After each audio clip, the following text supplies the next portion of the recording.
صباح الخير او مساء الخير عليكم في الوقت اللي انتوا بتشوفوا فيه الفيديو، سواء الصبح او بالليل. النهارده معانا فيديو جديد زي ما انتم متعودين مني. شفتوا كمية البصل اللي انا هعملها؟ توقعتوا هنعمل ايه مع بعض ولا ما توقعتوش؟ هنعمل مع بعض وصفة النهارده الحمد لله كل من دقها مني اجمع على انها توب. الحمد لله، ده بفضل ربنا اكيد، الحمد لله يعني. وبفضل ان احنا دايما بنتعود ان احنا نبقى، اي حد بيتعود انه يعمل اي حاجة لازم يعملها بحب، عشان كده بتطلع معاه حلوة. هنعمل وصفة النهاردة سهلة وبسيطة زي ما انتم متعودين مني. جايز تحسوا ان هي كتير، مكونات كتير، ممكن تحسوا ان هي بتاخد وقت، بس انا بصراحة ما بحسش ان هي بتاخد اي وقت معايا. بعملها بحب لان انا عندي الولاد بيبقوا مستنيينها، لازم اعملها في الاسبوع مرة، واعملها ياكلوها يومين ورا بعض علشان يحسوا ان هم فعلا اكتفوا منها. عرفتوا من كمية البصل هنعمل ايه ولا لا؟ هنعمل مع بعض النهاردة الكشري المصري. الحمد لله كل اللي اكل مني الكشري المصري اجمع على انه فعلا احسن من بتاع بره. عندي مع الولاد ما عادوش بيطلبوه من بره خالص. مكوناته، اول حاجه زي ما انتم شايفين هنعمل اول حاجه البصل. هقطع كميه بصل زي ما انتم عارفين طبعا، البصل الورد زي ما بتقال عليه، الورد بتاع الكشري. هنعمل كمية حلوة كده على قد ما انتي عايزة، انتي عارفة يعني هتبقي محتاجة قد ايه. قطعت شوية، والبصلاية اللي انا ببشرها دلوقتي دي هقول لكم هنعمل ايه بيها مع بعض. انا بخلص كمية البصل اللي انا بعملها كلها مع بعض، لان اصعب لحظات حياتي بصراحة وانا بعمل اي اكل هي البصل، من اللي انا بشوفه منه بصراحة. هنكمل تقطيع كمية البصل. هقطعها زي ما انتوا شفتوا، انا اجيب البصلة بقطعها نصين، والنص بقطعه نصين كمان علشان اعمله يعني ايه سلايس صغيرة كده. ممكن ناس تقطعه بالنص وتعملوا سلايزات كبيرة على حسب ما انت عايزة، بس انا بحب اعمله كده. ما نحطش دقيق، مش هنحط دقيق ولا هنحط اي حاجة، هو حبة ملح بس، وده اللي هيخليه مقرمش معايا. وانا بعد ما حطيته على النار هقلبه كويس. الاختراع ده جامد جدا جدا جدا، انا بحبها قوي. مساكة اللي اسمها ايه، مش فاكرة، بس البتاعة دي انا بحب اقلب بيها قوي، حلوة قوي في البطاطس، حلوة قوي في البصل. باجي اشيل بيها اي حاجة بتنجز بصراحة، وبتصفي معايا الحاجة كويس. وانا بعد ما حطيت البصل على النار انا معايا كده العدس. حطيته هبدأ انقعه شوية، لان العدس بصراحة اكتر حاجة بتاخد وقت وهي بتتعمل. بحب انقعه قبلها بصراحة، بس المرة دي نقعته وانا بقلي البصل. البصل هسيب، هفضل ايدي فيه باستمرار، تقليب تقليب تقليب باستمرار، لان انتوا عارفين البصل بيتعمل بسهولة، بيتحمر بسهولة. فهبدأ ايدي فيه على طول. هبدأ احط مية المكرونة بتاعتي عشان تتسلق. المكرونة اي نوع مكرونة انت بتحبيها سباكيتي، الاساسي هي السباكيتي والصغنونة المقصوصة او الخواتم الصغنونة. زي ما انا قلت لكم البصل لازم يبقى ايدك باستمرار. شوفوا انا مطلعاه الدرجة عاملة ازاي، في ثواني هتحسوا انه اغمق. حتى الحبة اللي هيتبقوا في الطاسة عبال ما اطلعهم هتشوفوهم وانا بحطهم مع البصل التاني هتحسوا لونه اغمق. طبعا ما اعرفش الكاميرا بتغمق اكتر ليه. فالبصل نفضل ايدينا بيه باستمرار، ما نسيبهاش يعني. وشايفين الحبة الاخرانيين فوق عاملين ازاي. ونقلبه على طول، وناخد بالنا منه على طول واحنا بنعمله.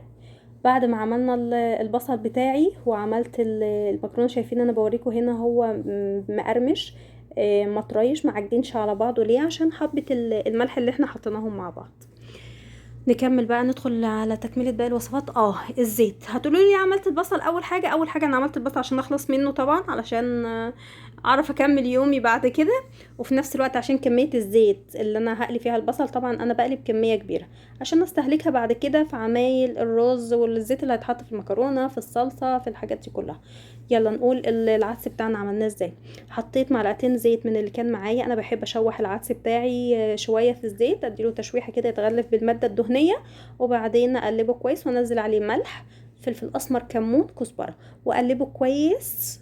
وبعد كده انزل عليه الميه. اي ميه بتنزل يا جماعه على اي حاجه على النار بتبقى سخنه علشان ما تاخرليش في عمليه التسويه. تمام. هبدا بعد كده اغطي العدس بتاعي ونبدا نشوف هنعمل ايه تاني. هنجيب المكرونه زي ما قلنا، مكرونه سباكيتي، مكرونه مقصوصه، مكرونه صغيره. ممكن ناس تحط مكرونه سوسته، اي نوع مكرونه انتي بتحبيه اعمليه. انا هحط سباكيتي وهحط مقصوصه. هنزل المكرونه بتاعتي. المكرونه بتاعتي هنحط فيها ملح، الميه بتاعتها هنحط فيها ملح، وهناخد زيت من الزيت النهون اللي احنا عملنا بيه البصل. هقلب المكرونه بتاعتي واخد بالي منها وهي بتستوي، وانا كده زي ما انا قلت لك هناخد منها زيت عشان ما نستهلكش زيت تاني ونرجع نحتار في الزيت بتاع البصل ده هنعمل فيه ايه. ممكن نعمل بيه رز سمك. لو هتعملي اي تسبيكه برضو ممكن تعمليها بيها، بس انا بحب انجزه ايه واخلص منه على طول. نبدأ نعمل التومية مع بعض. انا مش من هواة التوم بصراحة، او دقة التوم دي، بس انا بعملها عشان الولاد. جبت كوباية مية، وكان عندي مكعبات التوم دي اللي انا مخزناها وحطاها في الفريزر، عاملاها في الكبة وحطاها في الفريزر. ده كان اخر مكعب عندي. هقول لكم بقى هنعمل توم ازاي سريع، مش هيغلبك، وهيبقى حلو بصراحة، وهينضرب في الكبة حلو قوي، احسن كمان من التوم اللي انت بتبقي لسه مقشراه. طيب الدقة بتاعتي انا حطيت التوم، وحطيت ليمون وخل وملح وكمون وسيكة شطة بسيطة كده، تمام. وهسيبها تغلي على النار. طبعا المكرونة بتاعتي خلاص خلصت، غسلتها كويس. انا بحب اغسل المكرونه عشان تنزل النشا بتاعها كويس جدا. وبعد كده حطينا عليها حبه زيت من الزيت بتاع بصل التحمير، وقلبتها كويس وغطيتها خلاص وسبتها. ادي كده الدقه بتاعتي خلاص خلصتها. هحطها في بوله تبرد، وبعد كده هقول لكم تحطوها في ايه علشان تعرفوا تحطوها كويس. نيجي بقى للثوم. انا الثوم ده كان عندي صحيح في الفريزر، انا كنت حاطاه في الفريزر زي ما هو صحيح، فضربته بالكبه واخدته عملت منه. بصراحه كان طالع ناعم قوي، احسن من ان انا احطه زي ما هو. حطيت بصلايه اللي احنا بشرناها، وحطيت معاها معلقه توم كبيره. انا بعمل الصلصه بتاعتي بتوم وبصل، وبصراحه بتطلع تحفه، طعمها حلو قوي. هديهم تشويحه شويه على النار واقلبهم كويس، مش هخليهم يتحمروا، يا دوب تشويحه بسيطه بس. وبعد كده هننزل عليهم بباقي المكونات. العدس انا بوريكم اهوت مفلفل وجميل وشكله حلو قوي، وكان طعمه روعه بصراحه. هننزل بقى هنقلب كويس البصل والثوم، وانزل معاهم بدورق طماطم. الطماطم ما كانتش حمرا عندي قوي، فحطيت معاها معلقتين صلصه كمان. وعملتهم. هنبدا نحط بقى البهارات بتاعتي. حطيت ملح وسنه حبهان، كزبره كتير، وكمون كتير، ده اللي بيخلي طعم الصلصه حلوه قوي. هحط معاهم كمان معلقه خل كبيره وعصره ليمونه، واقلبهم كويس. الحته بتاعت الليمون دي بصراحه راحت، معرفش، ما كنتش واخده بالي انه ما بيصورش. وعملت الرز مع بعض. طبعا كلنا عارفين الرز بيتعمل ازاي. رز الكشري انا بحب يكون الشعريه بتاعته كتير قوي علشان يبقى طعمه حلو. هنبدأ بقى الاختراع اللي انا قلت لكم عليه، يبقى حلو للدقة. انا جبت ازازه بعد ما الدقه بردت تماما، ما ينفعش انزلها وهي سخنه في ازازه بلاستيك. بعد ما بردت خالص هنزلها في ازازه، واخرم الغطا بتاعها علشان اعرف اما اجي انزل الدقه تبقى حلوه. نيجي نعمل شطه مع بعض. هعمل شطه طماطم. شطه الطماطم دي بتبقى طعمها روعه بصراحه. هنزل زيت واحط عليه مكعبات طماطم زي ما انتم شايفين، واديها تشويحه، واحط معاها ملح، واحط سنه كمون وكزبره، والشطه طبعا لا يستغنى عنها لان دي شطه اصلا. فهنزل الشطه واحط معاها بعد كده معلقتين ميه صغيرين، واقلبهم وابدا انزلهم في بوله. ده نوع شطه. هنعمل نوع الشطه التاني، شطه الزيت.